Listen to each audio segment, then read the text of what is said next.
அக்கா வணக்கம்க்கா. வணக்கங்க. கோபிச்செட்டிப்பாளையத்துல இப்போ செங்கோட்டையன் அவர்கள் அங்கே அவர் தான் இப்போ எம்எல்ஏ இருந்து ரிசைன் பண்ணியிருக்காரு. இப்போ அந்த தொகுதியில தான் நீங்களும் போட்டியிட்டீங்க.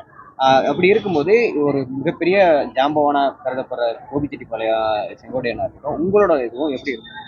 தம்பி அவர் ஜாம்பவான்லாம் சொல்லவே முடியாது. இதுவரைக்கும் மக்களை ஏமாற்றி பசப்பு வார்த்தைகளை சொல்லி அப்படிதான் அந்த பதவி தக்க வச்சிருக்காரு.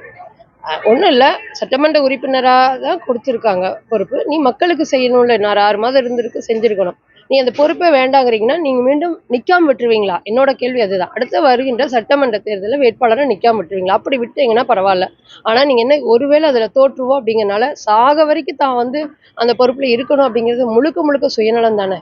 மிகப்பெரிய ஒரு ஏமாற்றுக்காரர் தான். ஏன்னா தனக்காகவும், தன்னுடைய புகழுக்காகவும், பணத்துக்காகவும் மட்டும் தான் நிக்கிறாரே ஒழிய, அந்த கோபி தொகுதி மண்ணின் மக்களையோ, மண்ணினுடைய தேவையோ இதுவரைக்கும் செஞ்சதா சரித்திரமே இல்ல. இல்ல கோபிச்செட்டிப்பாளையத்துல ஒரு பெரிய கிரௌட அதாவது ஈரோட்ல பெரிய கிரௌட கூட்டியிருக்காங்க. அப்படி இருக்கும்போது விஜய் வருகைக்கு அப்புறம் நாம் தமிழர் கட்சியோட வாக்கு சதவீதம் குறையும்னு சொல்றாங்க. அது மட்டும் இல்லாம உங்க தொகுதியில இருக்கிற செங்கோட்டையனே விஜய் கூட சேர்ந்து அவருக்கு விநியோகம்லாம் வகுத்து கொடுக்குறாரு. இது நாம் தமிழர் கட்சிக்கு மிகப்பெரிய சரிவை ஏற்படுத்தும்.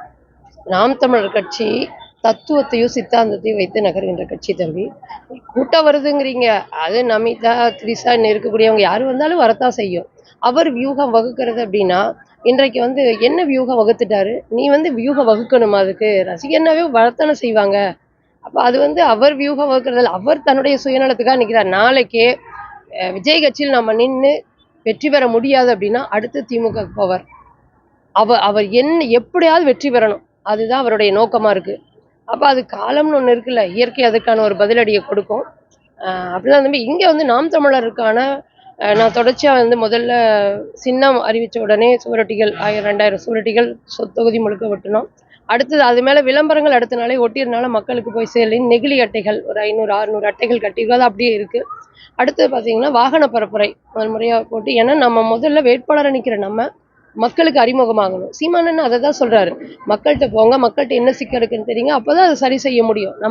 நான் வேட்பாளர்னு என்னை அறிமுகப்படுத்திக்காம மக்கள் ஒரு வாக்கு செலுத்துறாங்கன்னா பரவாயில்ல, நாம் தமிழர் கட்சி வேட்பாளர் என்னை சந்திச்சாங்க அப்படிங்கிற ஒரு நிலை இருக்கணும்ல. அதுக்காக போனோம். மக்கள்கிட்டயும் நல்ல வரவேற்பு இருக்கு. அந்த நம்ம நாம் தமிழர் ஒரு முறை சீமான வெல்ல வச்சா என்னன்னு அப்படிங்களே அவங்களே சிந்திக்கிறாங்க. திமுகவில் இருக்கக்கூடிய உறவுகளும் எங்கிட்ட வெளிப்படையாவே சொல்றாங்க. இது கோபிச்செட்டிப்பாளையத்துல செங்கோட்டையன் அவர்களுக்கு எந்த அளவுக்கு மக்கள் ஆதரவு இருக்கா? மக்கள் ஆதரவு இப்ப இல்ல. இதுவரை எம்ஜிஆர் அவர்களையும் ஜெயலலிதா அவர்களுடைய அந்த புகழ்லையும் இரட்டை இலை அப்படிங்கிற புகழ் வெளிச்சத்தில் தான் அவர் வெற்றி பெற்றார் ஒழிய தனிப்பட்ட செல்வாக்கில் உண்மையிலுமே அவர் தன்மானத்தோட மானத்தோட இருக்கிறாரு தான் இருந்தா இவ்வளவு ஆண்டுகளா மக்கள் கொடுத்துருக்காங்க. உண்மையை அவர் மக்களுக்கு செய்திருந்தா தனிச்சு நிக்க வேண்டியது தானே. இரட்டை அதாவது அதிமுகவில் அவருக்கு சிக்கல், அது அவருடைய விருப்பம் வந்துட்டார். தனிச்சு நின்று காட்டியிருக்கணும்ல. அப்பதானே அவருக்கு செல்வாக்குன்னு சொல்ல முடியும். இன்னொருவருடைய புகழ் வெளிச்சத்திலே இது வரைக்கும் இருந்துட்டாரு. அப்ப இந்த அதிமுகவில் அவருக்கு புகழ் வெளிச்சம் இல்லை அப்படிங்கும்போது எங்க போறாரு? விஜய் கிட்ட போறாரு.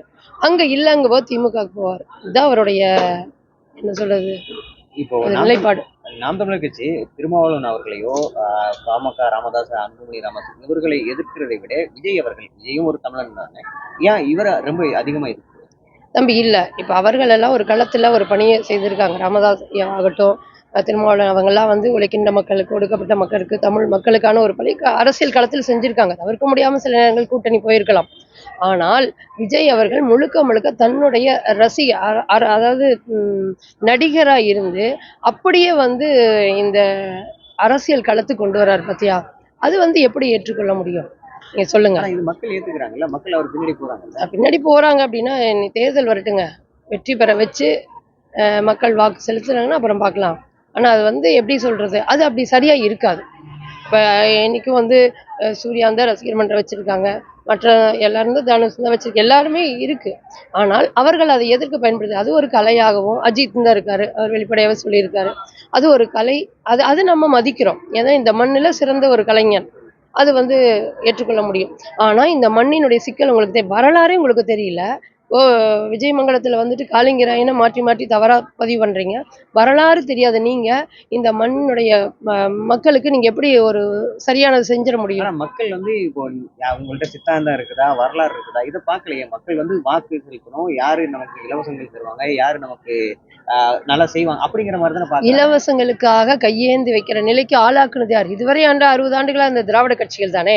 அப்ப அதிலிருந்து தான் வந்து அண்ணன் சீமான் அவர்கள் உண்மையை புரிய வச்சு வரலாற்றை சொல்லி சிந்தித்து நாம் தமிழர் கட்சிக்கு விழுகின்ற வாக்குகள் சிந்தித்து போடுகின்ற வாக்குகள் இவர்கள் வந்தால் சரியா இருக்கும் அப்படின்னு தெளிவான வாக்குகள் தான் போடுறாங்க. மற்றவங்க வந்து அப்படி நிலைக்கு கொண்டு போய் வச்சிருக்காங்க. அது மாற்றுவதற்கு தான் நாம் தமிழர் கட்சி. அப்படி இருந்தாலுமே இப்போ 15 வருஷமா களத்துல நிக்கிறீங்க, உங்களுக்கு ஒரு சீட்டா எம்பியாவோ ஒரு எம்எல்ஏவோ கன்வெர்ட் ஆகல. அங்கீகரிக்கப்பட்ட இன்ன வரைக்கும் தனிச்சு ஒரு கட்சி நிக்கிறதுக்கு தைரியம் இருக்கா? ஒரு இந்த மண்ணில் என்னதான் இருந்தாலும் அது ஸ்டாலின் அவர்களாகட்டும் அதிமுக ஆகட்டும் தனிச்சு நான் நிற்கிறேன் மண்ணுக்காக மக்களுக்காக நிற்கிறேன்னு சொல்றதுக்கு ஒரு கட்சிக்கு இந்த மண்ணில் தைரியம் இருக்கா? இல்லை. நாம் தமிழர் கட்சி தனித்து நின்று கொஞ்சம் கொஞ்சமாக அடுத்த மக்கள் அங்கீகாரம் கொடுத்து இன்னைக்கு அங்கீகரிக்கப்பட்ட கட்சியாக இருக்குல்ல தம்பி. நீங்கள் அதை பாருங்க. கூட்டணி எதுக்காக கூட்டணி? கட்சியை காப்பாற்றுறதுக்கு கூட்டணி.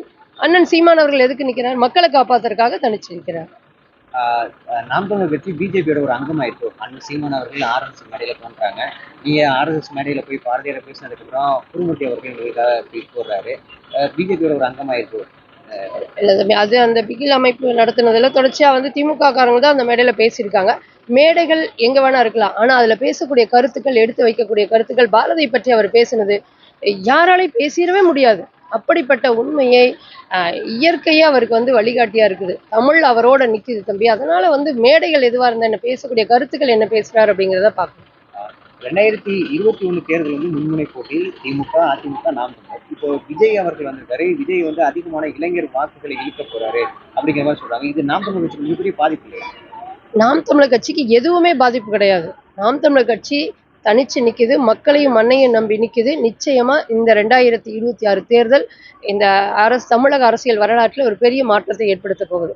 அது விஜய் வர்றாருன்னா அவர் வர்றாரு, நிக்கிறாரு. பாருங்க, காலம் பதில் சொல்லும். விஜய் அவர்கள் களத்துல இருக்கிறவங்க கூட தான் போட்டி, எனக்கும் திமுகவுக்கு மட்டும்தான் போட்டி, வேற யாருமே களத்துல இல்லை அப்படின்னு சொல்லிட்டு இதை எப்படி வருவீங்க?